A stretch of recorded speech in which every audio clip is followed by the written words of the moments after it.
My dear students, welcome to NK Baba chemistry classes.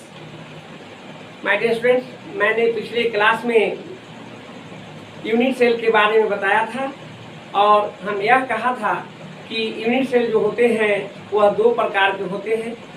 एक primitive unit cell जिसे आद्य एकक कोशिका कहते हैं और नेक्स्ट जिसे सेंट्रल यूनिट सेल अर्थात केंद्रित एकक कोशिका के नाम से जानते हैं।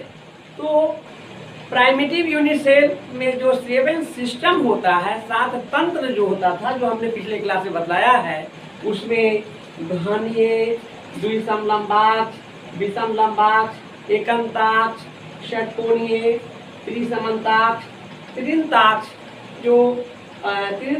जो 7 आद्य एकक कोशिका के प्रकार है। इन 7 आद्य एकक कोशिकाओं में जालकों की संख्या जो होते हैं वह टोटल मिल करके 14 हो जाता है, जिसे 14 प्रकार के ब्रेवे जालक कहते हैं। अर्थात ब्रेवे जालक में 14 प्रकार के होते हैं। वह यहाँ क्लियर होता है कि घनीय जालकों की संख्या 3, द्विसमलंबाक्ष जालकों की संख्या 2, विषमलंबाक्ष जालकों की संख्या 4, एकंताक्ष जालकों की संख्या 2, षटकोणीय जालक की संख्या 1, त्रिसमन्ताक्ष जालक की संख्या 1 और त्रिंताक्ष जालक की संख्या 1। इस प्रकार इन 7 तंत्रों में जो भी जालक हैं उनको जोड़ने के बाद कुल 14 आता है, जो ब्रेवे जालक कहलाते हैं। इस पर बहुत सारे क्वेश्चंस एग्जामिनेशन में पूछे गए हैं और इससे पूछे जाएंगे वह इम्पोर्टेंट क्वेश्चन को हम यहाँ पर आपको बतला रहे हैं। पहला क्वेश्चन हमने यहाँ रखा है, घनीय जालकों की संख्या कितनी होती है। ऑप्शन है ए में है 4, बी में है 3, सी में है 2, डी में है 1। आप देखेंगे कि घनीय जालकों की संख्या 3 होता है और इसमें इसका आंसर बी होगा। इसी प्रकार नेक्स्ट क्वेश्चन द्विसमलंबाक्ष जालकों की संख्या कितनी है। मेरे प्यारे स्टूडेंट्स, आप ये देखेंगे जालक को, यह जो टेबल हमने जो बनाया है काफ़ी इम्पोर्टेंट है और काफ़ी इसको सिंपल सरल में हमने इसको लिख दिया है। और इसमें देखेंगे कि विषमलंबाक्ष की बात होगी तो 4 होगा, द्विसमलंबाक्ष की संख्या की बात, जालक की बात होगी तो 2 होगा। तो नेक्स्ट क्वेश्चन हमने सेट किया है, द्विसमलंबाक्ष जालकों की संख्या कितनी होती है। तो द्विसमलंबाक्ष जालक की यहाँ संख्या 2 है, इसमें आंसर बी है। नेक्स्ट क्वेश्चन है, विषमलंबाक्ष जालकों की संख्या कितनी है। देखना है यहाँ पर विषमलंबाक्ष जालकों की संख्या यहाँ पर 4 है। आप इसमें ऑप्शन देखेंगे कि इसमें 4 कौन है, तो 4 है बी में, इसका आंसर। नेक्स्ट क्वेश्चन, षटकोणीय जालक की संख्या कितनी है। तो यहाँ पर जो हम बतलाए हैं इसमें देखेंगे कि षटकोणीय जालक की संख्या कितना है, 1 है, इसका आंसर ये होगा। इस प्रकार से क्वेश्चन जो है 7 क्वेश्चन बन सकता है इसमें और 7 काफी महत्वपूर्ण है। जो घनीय पूछ चुका है, विषमलंबाक्ष पूछ चुका है, तो यह आपको 7 जो इसमें दिए हैं आद्य एकक कोशिका के प्रकार, और यह आद्य एकक कोशिका के 7 प्रकार मिलकर के 14 जालक बनाते हैं। जो ब्रेवे ने बतलाया था, यह 14 जालक यहाँ से कंप्लीट होता है। इसलिए एग्जामिनेशन पॉइंट ऑफ व्यू से यह 7 जो आद्य एकक कोशिका है और इस 7 आद्य एकक कोशिकाओं में जालकों की जो संख्या होती है उसको याद रखना जरूरी है और यह एग्जामिनेशन के लिए बहुत ही जरूरी है। साथ ही साथ कम्पिटिटिव एग्जामिनेशंस, जी मेंस हो या नीट हो, वहाँ पर भी इस लेवल का क्वेश्चन पूछे जाते हैं, इसको ध्यान में रखेंगे। तो माय डियर स्टूडेंट्स, हमने यूनिट सेल के बारे में बताया था। आप जानेंगे घनीय एकक कोशिका, और घनीय एकक कोशिका के 3 प्रकार होते हैं, है ना। इसमें है साधारण घनीय, इसे सिंपल क्यूबिक कहते हैं और इसे एससी से सूचित करते हैं। एस से सिंपल हो गया और सी से क्यूबिक। एससी इसका बहुत पॉपुलर नेम है। इसको न्यूमेरिकल वगैरह बनाने के लिए साधारण घनीय नहीं कह करके एससी लिखा जाता है। नेक्स्ट है काय केंद्रित घनीय, बॉडी सेंटर्ड क्यूबिक, और इसे बीसीसी से सूचित किया जाता है। नेक्स्ट है फलक केंद्रित घनीय, फेस सेंटर्ड क्यूबिक। काय केंद्रित घनीय जिसे बॉडी सेंटर्ड क्यूबिक कहते हैं और इसे बीसीसी से सूचित किया जाता है। B stand for body, C stand for centred and C stand for cubic, BCC. Next है फलन केंद्रित एकक कोशिका, और फलक को फेस सेंटर्ड क्यूबिक के नाम से जानते हैं और इसे एफसीसी से सूचित करते हैं। एफसीसी को एचसीपी या सीसीपी कहते हैं। एफसीसी को सीसीपी, एचसीपी और सीसीपी, अर्थात एचसीपी जो होते हैं हेक्सागोनल क्लोज पैक, षटकोणीय बंद संकुलन, और सीसीपी क्यूबिक क्लोज पैक्ड के द्वारा सूचित करते हैं। माय डियर स्टूडेंट, हमने क्रिस्टल जालक में बतलाए थे कि घनीय एकक कोशिका के 3 प्रकार होते हैं। साधारण घनीय,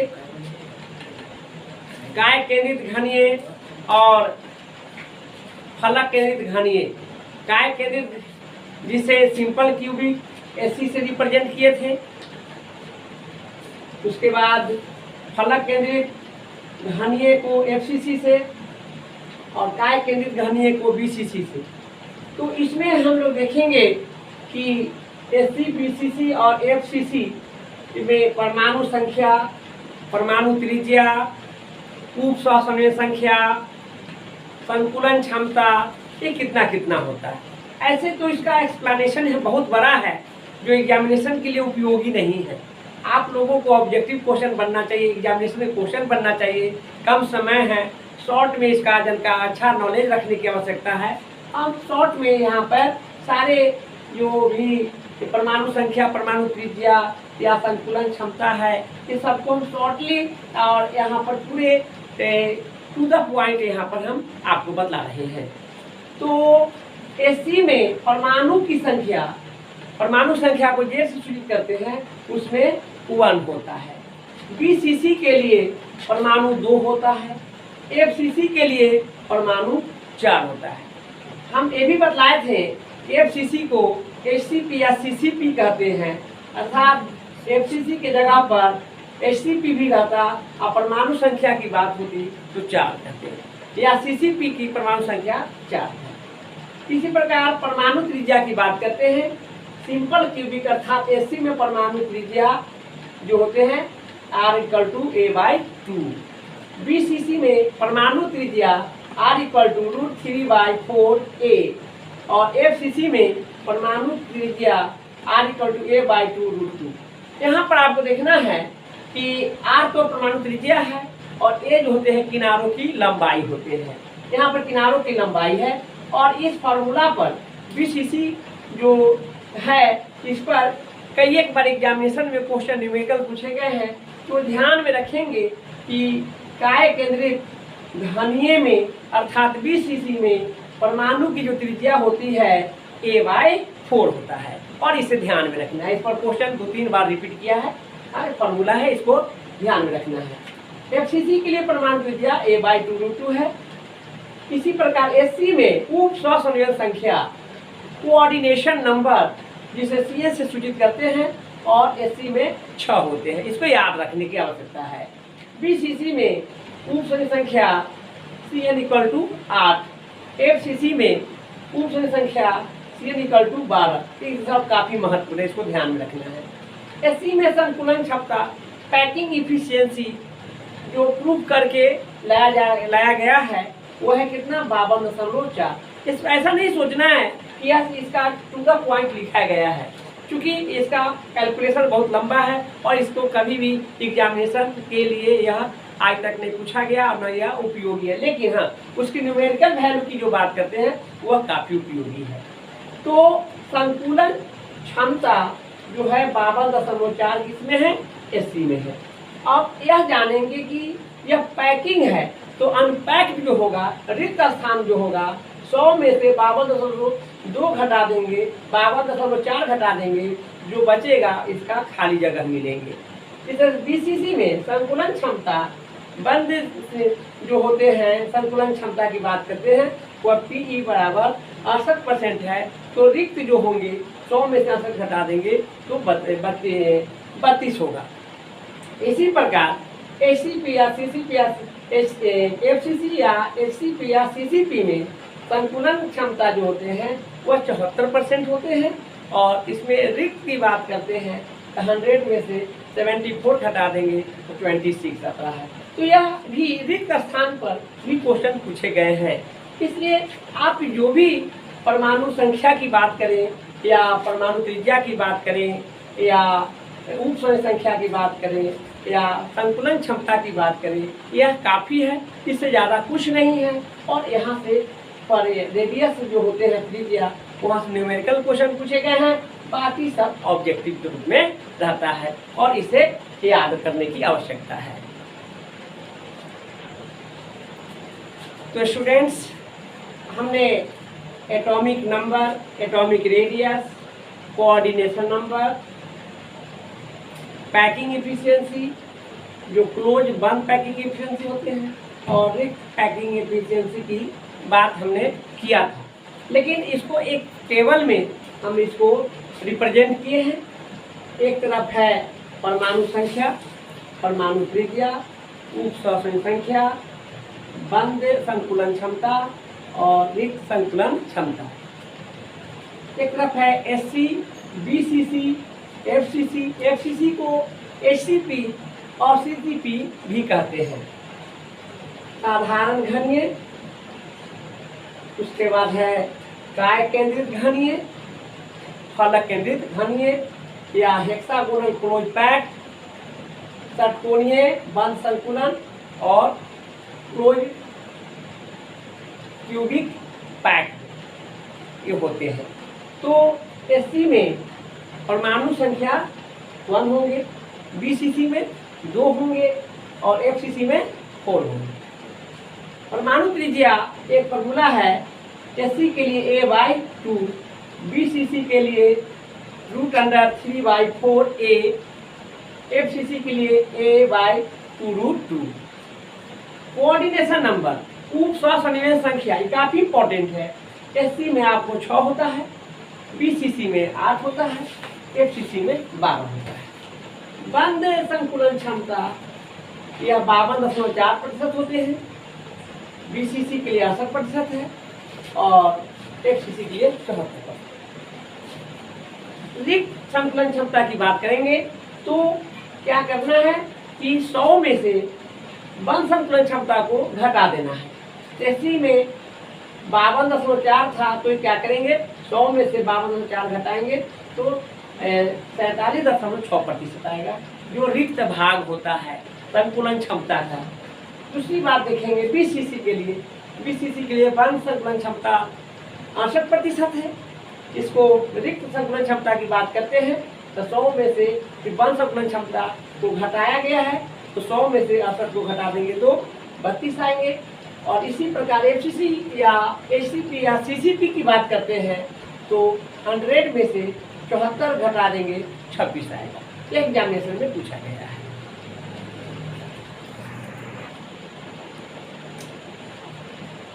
जो हमने एक टेबल जो बतलाया है उसमें परमाणु संख्या, परमाणु त्रिज्या, उप संख्या, बंद संकुलन क्षमता, रिक्त संकुलन क्षमता, उससे संबंधित कुछ इम्पोर्टेंट क्वेश्चन को यहाँ पर हमने रखा है।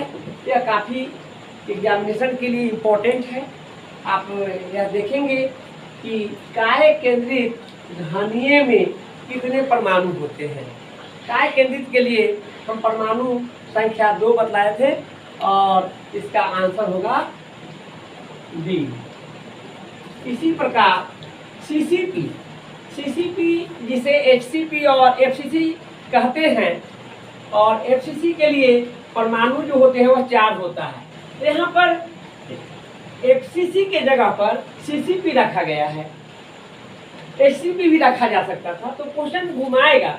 तो आपको ये जानना है कि FCC जो होते हैं वही वैल्यू इसके CCP के लिए होते हैं और HCP के लिए होते हैं। तो CCP में परमाणु, कुल परमाणु 4 होते हैं। इसका आंसर डी होगा। नेक्स्ट क्वेश्चन है, साधारण घनीय में उप ससमणि संख्या कितने होते हैं? साधारण घनीय में उप ससमणि संख्या यानी सिंपल SC के लिए जो होते हैं वह 6 होता है, याद कर लेंगे इसको। फिर है, काय केंद्रित घनीय में कितने उप सहसंयोजी संख्या होंगे? यानी BCC के लिए कोऑर्डिनेशन नंबर जो होते हैं वह 8 होता है और इसका आंसर सी होगा। नेक्स्ट क्वेश्चन, फलक केंद्रित घनीय में कितने उप सहसंयोजी संख्या होते हैं? तो इसका आंसर होगा 12। तो इस तरह से एग्जामिनेशन पॉइंट ऑफ व्यू से काफ़ी इंपॉर्टेंट क्वेश्चंस हैं, इस सबको ध्यान में रखेंगे। नेक्स्ट क्लास में हम उप सहसंयोजी संख्या से संबंधित कुछ और हम क्वेश्चंस बतलाएंगे जो इस सिलेबस में तो नहीं है लेकिन एग्जामिनेशन में पूछे जाते हैं। जैसा कि सोडियम क्लोराइड में सोडियम का उप सहसंयोजी संख्या कितने होते हैं, सोडियम ऑक्साइड में सोडियम कितना है, जिंक सल्फाइड में जिंक का कितना है। इस तरह के क्वेश्चन हम नेक्स्ट क्लास में हम इसकी चर्चा करेंगे। आज के लिए इतना ही।